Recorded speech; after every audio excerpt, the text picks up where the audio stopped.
los protagonistas del acontecer regional en Mesa de Noticias.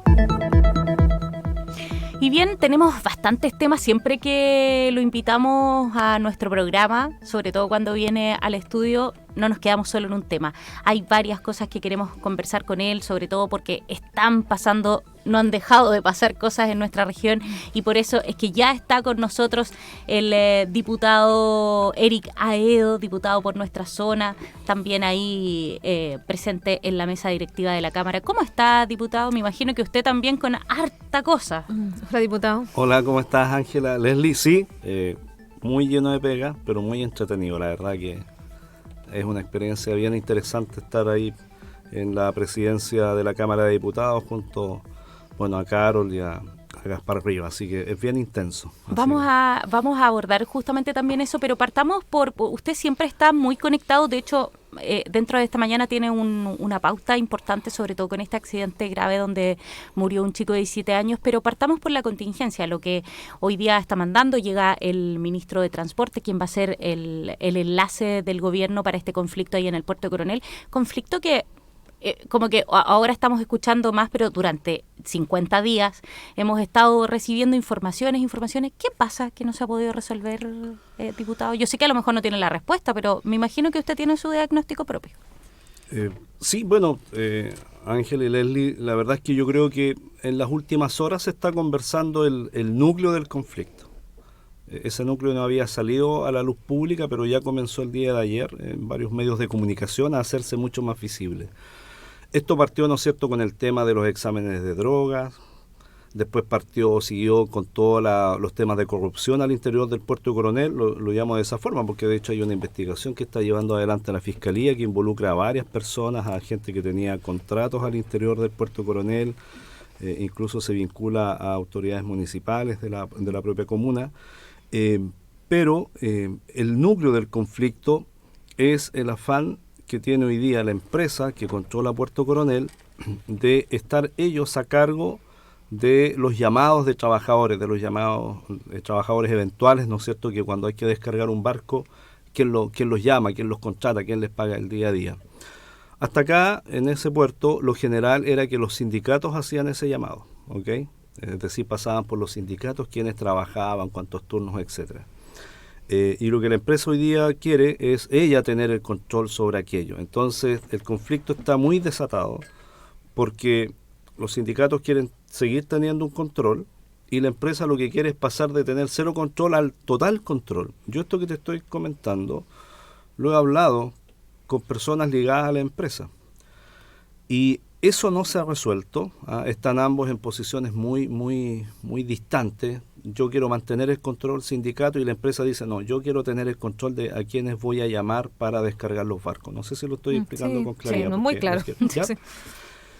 Ese es el kit de esta cuestión. Todo el resto son cosas que son reales, pero no es el fondo del problema. Entonces yo creo que se perdió mucho tiempo en irse por las ramas de los problemas y no enfrentar esto que es el conflicto real que está detrás de esta paralización.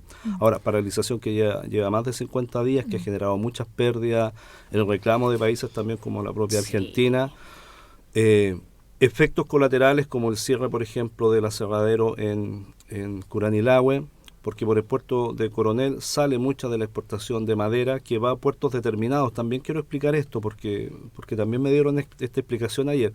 No es que uno llegue y cambie de puerto para sacar las materias, porque hay puertos cuyos claro, no está cerrado Coronel, nos vamos a Talcahuano o a San Vicente. No es así. Entonces eso también está generando otros efectos en la economía regional. Y yo creo que el gobierno tomó una decisión que, claro, uno lo hubiese esperado que tomase antes, que es meterse de cabeza con alguien que tenga poder de decisión. No es lo mismo, y yo también lo quiero explicar, que tú sientes un seremi, si no está empoderada o empoderado para tomar decisiones, no es lo mismo que lo sientes para que haga buenos oficios, para que las partes conversen, vayan a la dirección del trabajo, a ver si llegan a un acuerdo. Eso en este nivel de conflicto sirve muy poco. Porque lo que estás tratando de resolver es una situación de poder. Pero tenemos una delegada.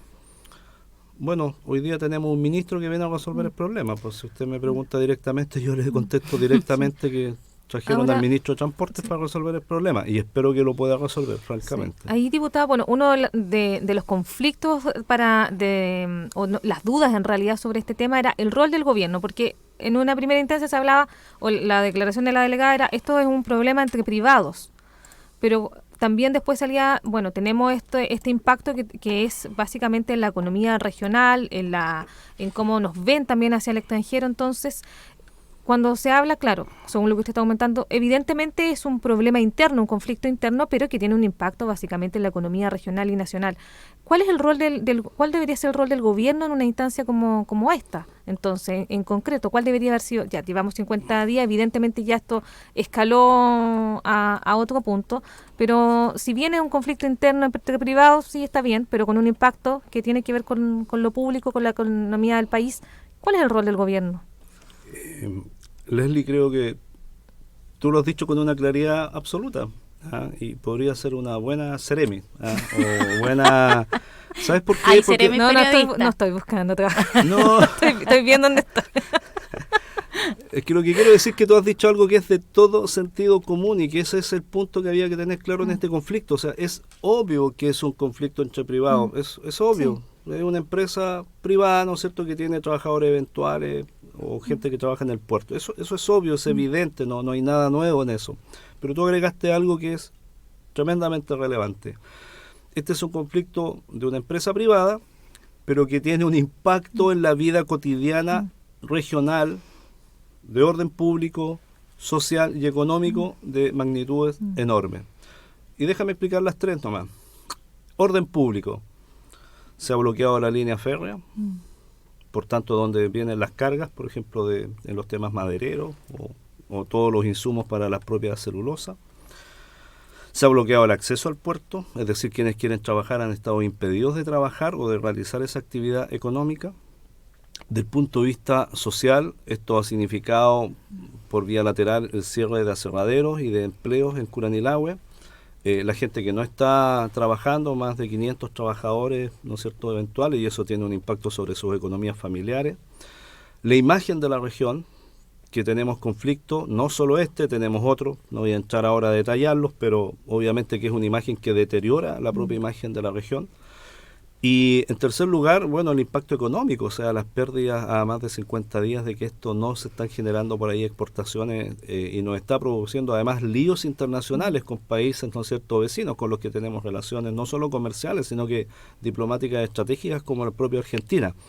Entonces, claro, es un conflicto entre privados, pero te acabo de nombrar, dije 3 y nombré 4, los temas internacionales que impactan todos los días. Entonces, ¿es un conflicto entre privados? Sí, obvio, pero que tiene impactos sobre la región, sobre la imagen en estos 4 aspectos: económicos, relaciones internacionales, sociales y de orden público, que tú no puedes obviar. Y por tanto tienes que entrar como gobierno no solo a generar buenos oficios, sino que a buscar acuerdos entre las partes, y si no logras ese acuerdo, entonces como gobierno puedes utilizar el imperio del derecho, de la ley, para restablecer el orden y que por lo menos ese puerto se abra, pero agota tú como gobierno. Sí. A ese punto le voy a apuntar porque en una entrevista que también dio el gerente general decía que lo que estaban solicitando era el apoyo de seguridad para poder entrar, porque hoy día básicamente el impacto para la región es que no está operando ese puerto.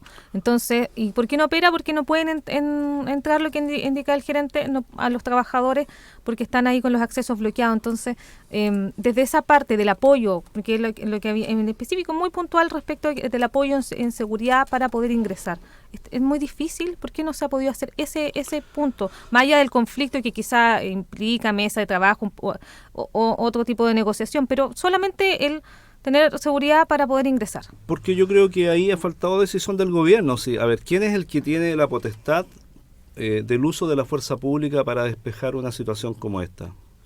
Los delegados presidenciales, que son dependientes de la línea de interior, y es que hasta el día de hoy son los que pueden, ¿no es cierto?, ejercer el uso de la fuerza pública. Ahora, ¿eso cómo lo hace una empresa? Una empresa, por ejemplo, si está en esta situación, que es una empresa privada, ¿no es cierto?, hace la denuncia respectiva en la fiscalía, en un tribunal, y se emite una orden, por ejemplo. A lo mejor eso no se ha hecho, no lo sé, no tengo ese nivel de detalle.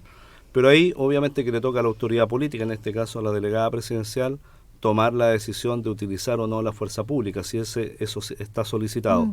Ahora, seguramente la delegada, yo trabajaba en el Ministerio del Interior, tiene que esperar una instrucción por la magnitud de lo que esto va a significar desde Interior para tomar esa decisión. Yo creo que eso no se ha hecho y por eso yo partí comentando que era importante clarificar cuál es el punto del conflicto, porque yo creo que no se ha sido franco en cuál es el origen del conflicto. Es súper distinto que tú tengas una manifestación puntual a que lo que tú estás enfrentando hoy día es una lucha, una pugna de poder entre la empresa y los sindicatos. Eso hay que esclarecerlo, eso hay que conversarlo abiertamente en una mesa y si no se logra acuerdo, entonces lo que te compete como Estado es, ¿no es cierto?, despejar. Pero creo que el conflicto no se ha conversado de manera franca, honesta, cuál es el origen de este conflicto. Diputado, ¿y por qué tropezar con la misma piedra si vemos por temas paralelos, cuando estaba ocurriendo lo de Huachipato, lo del Puerto Coronel empezó a fines de marzo. A fines de marzo. 26 de marzo. Estábamos en ciernes también con lo de Huachipato y cuando surgió el tema Huachipato, las declaraciones también de la delegada fueron, este es un tema de privados. ¿Y qué tuvo que pasar? Se tuvieron que meter, como usted mismo dijo, de cabeza en el conflicto. ¿Qué pasa que hoy día las autoridades, como se supone que uno cuando comete un error aprende? ¿Qué pasa? Algunos aprenden, otros no aprenden. Porque en el fondo, porque si usted ve la línea de tiempo, esto es paralelo. O sea, van pasando al mismo tiempo y en el fondo repetimos declaraciones, volvemos a ver que sí, es un tema de privado, pero resulta que después igual me tengo que meter de cabeza. Ángela, es que yo creo ahí, y esto también es una reflexión que uno cuando es autoridad tiene que hacerla. Lo voy a hacer bien rapidito, ahí está. No, si no estás mirando, me llegan notificaciones. No, si no lo estoy cortando. Está bien. No, pero mira, en el tema de Huachipato yo quiero clarificar algo. El tema de Huachipato yo lo conversé. ¿Qué se parece o no? Pero es que quiero decir, porque quiero hacer el punto. El tema de Huachipato yo lo hablé con el presidente de la República estando ambos en China en octubre del año 2023. Y luego lo hablé con el ministro de Economía por instrucciones del propio presidente de la República. Es decir, el tema de Huachipato, el gobierno lo comenzó a trabajar en octubre del año 2023. Y también quiero explicar algo, Ángela y Leslie. ¿Por qué tomó tiempo? Porque esto yo también se lo expliqué a los dirigentes sindicales de Huachipato, obviamente en conversaciones privadas. El tema de Huachipato no era fácil de abordar. ¿Por qué? Para que todos lo sepamos. No todo el mundo estaba de acuerdo con poner las salvaguardas a Huachipato. Y cuando digo no todo el mundo es porque para nosotros, queríamos proteger una empresa que la denominamos estratégica, que afectaba a 20.000 trabajadores y trabajadoras de manera directa e indirecta. Pero al mismo tiempo, las exportaciones de Chile, el 40% de nuestras exportaciones en cobre, en fruta y en carne de pollo y de cerdo, se van a China. El 40% de lo que Chile exporta se va a China. A China no exportamos ni un gramo de acero, ni uno. Pero el 40% de nuestras exportaciones se van a China. Entonces, el gobierno tenía que mantener un equilibrio y hacer un trabajo de joyería, y eso lo hizo Grau. Yo por eso a veces encuentro que han sido muy injustas las críticas a Grau y al propio presidente, porque tú no podías simplemente decir salvo a Huachipato y al mismo tiempo pongo en riesgo el 40% de las exportaciones chilenas. Yo lo quiero explicar en estos micrófonos, Ángela y Leslie, porque a veces nosotros miramos nuestros árboles cercanos y dejamos de ver el bosque más general. Por tanto, a mí lo que sí me extraña, yo haría un llamado a las autoridades regionales que estén en mucho más sintonía con las autoridades nacionales para estar informados. O sea, si alguien se enteró recién en marzo que había un problema con Huachipato y dijo que esto era un problema entre privados, le quiero comunicar que el presidente estaba al tanto de esta situación desde octubre del año pasado y el propio ministro de Economía. O sea, ahí hay una línea. Venían haciendo... Pero por eso, de hecho, los trabajadores partieron en agosto del año 2023. Entonces, si alguien se entera 8 meses después, tiene un problema grave. Eso también lo quiero decir. O sea, hay que estar un poquito más atento, no solo a ver el Instagram y la historia, sino que a escuchar El Conquistador, leer los diarios de la zona. Es que estamos por eso, haciendo ruido nosotros. Pero, no, sí lo sé. Pero por eso te lo digo, porque, o sea, a mí de verdad me cuesta asumir que una autoridad, cualquiera esta sea, se entere 8 meses después de lo que está sucediendo, cuando el resto de los parlamentarios lo estamos comentando, y aquí sí conecto con otra cosa y ahí me callo. ¿Cuántas veces ustedes me han escuchado?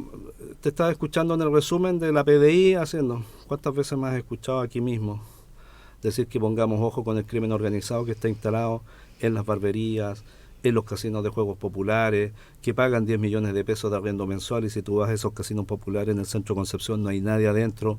¿Cómo se financian? ¿El lavado de dinero? ¿Cuántas veces me escuchaste antes, Ángela y Leslie, hablar de la violencia en Arauco? ¿Cómo era el robo de madera? ¿Cómo le pagaban 1,5 millones de pesos a los soldados? ¿A quiénes se está contratando para proteger ese robo? Se está contratando a personas que son capaces no solo de asesinar a carabineros, sino después de quemarlos.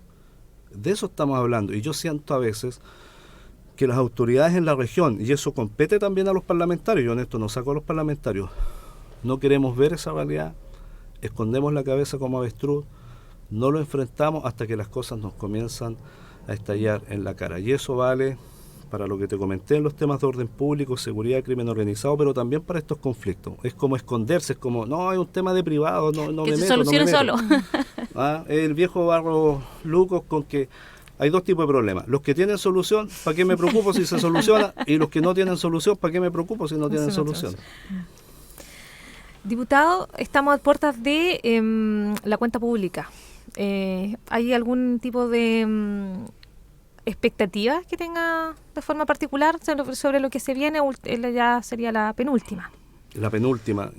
A ver, a nivel, partamos por lo local, que es donde nos aprieta a nosotros el zapato.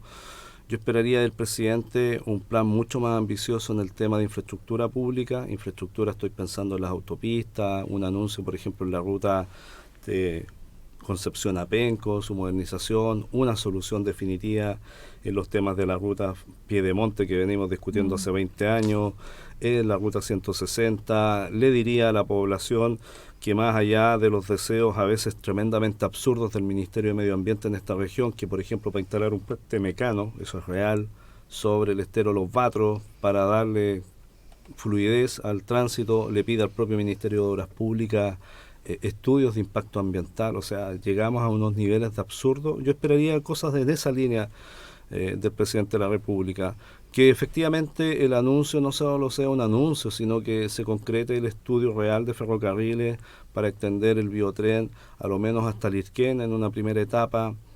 ¿Para qué seguimos dilatando la decisión de llevar el biotren hasta Lota cuando están las condiciones para hacerlo? Un plan mucho más ambicioso también del punto de vista habitacional.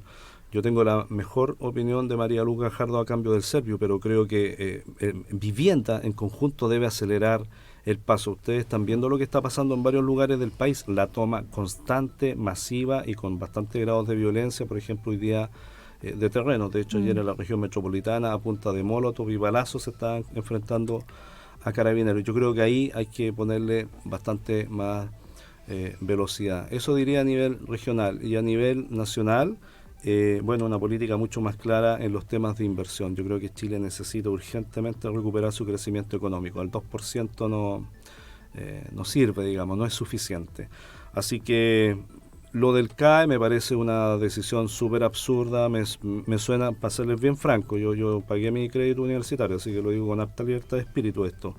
Me parece más bien un anuncio simplemente para la galería, un anuncio previo a una elección, porque si el gobierno cree que va a pasar el CAE y que va a tener los votos en el Parlamento, sea en la Cámara de Diputados y en el Senado, está vendiendo una ilusión. Eso no va a pasar, porque ¿cómo vas a explicar que vas a aprobar recursos cuando tienes todos estos otros temas pendientes simplemente para que alguien no pague su deuda? Está difícil. Yo también lo quiero decir con alta franqueza, yo no veo los votos en el Parlamento para eso. Muy cortito, porque ya nos están tirando la música para sí, que nos caché, vayamos. La escucho. Usted está en la Cámara, es en la mesa directiva. ¿Cómo se ve ahí la discusión para lo que queda del año? Porque siempre se habla, el Congreso es el que traba, ¿El Congreso está trabando o están las intenciones de poder conversar y salir adelante con los proyectos importantes? Yo creo que falta más sentido práctico, pragmático en el Congreso y también en el Ejecutivo, porque de repente se generan algunas discusiones que son muy ideologizadas. Déjame, lo ejemplifico. Las reglas de uso de la fuerza, por ejemplo. ¿Por qué se trabaron tanto? Porque las reglas de uso de la fuerza, es decir, para que puedan disparar la Fuerza Armada, Carabineros y la PDI, tiene que ser súper claro, no enredoso. Entonces tú le agregaste que si alguien se sentía una noche mujer, levantaba la mano y decía me siento mujer. Y esto que suena irónico, no es irónico, esto era las indicaciones del gobierno. Entonces no me pueden disparar. No, yo me siento de pueblo originario, tampoco me pueden disparar. O sea, imagínate el enredo de alguien que tiene que estar en medio de un enfrentamiento en la noche escuchando estas cosas. Entonces, ese tipo de cosas dificulta a veces el avance de los proyectos. Entonces yo diría al gobierno, ponga indicaciones que sean sensatas, que sean del sentido común, no nos enredemos en aquello que no tenemos acuerdo. Hay cosas en las que no tenemos acuerdo. Por ejemplo, en la reforma del pacto fiscal, digamos, o de elusión y evasión, ¿qué te dice la derecha? Yo no quiero que dependa solo del director del Servicio de Impuestos Internos que se alce el secreto bancario.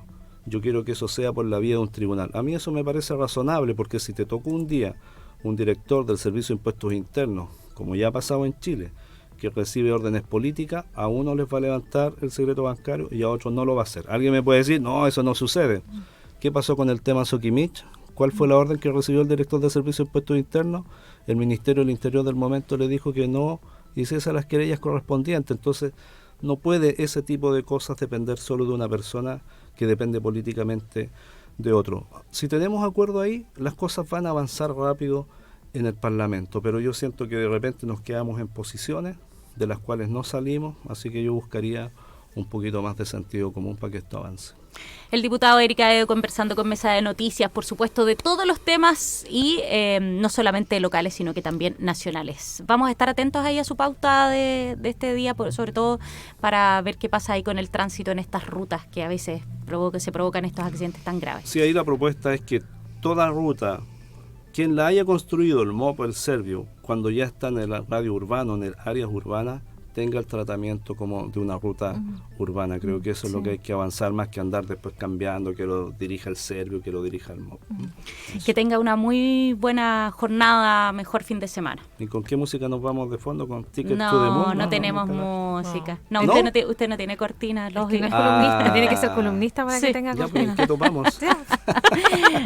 Que tenga buena jornada. Chao, que estés Chao. muy bien. Chao.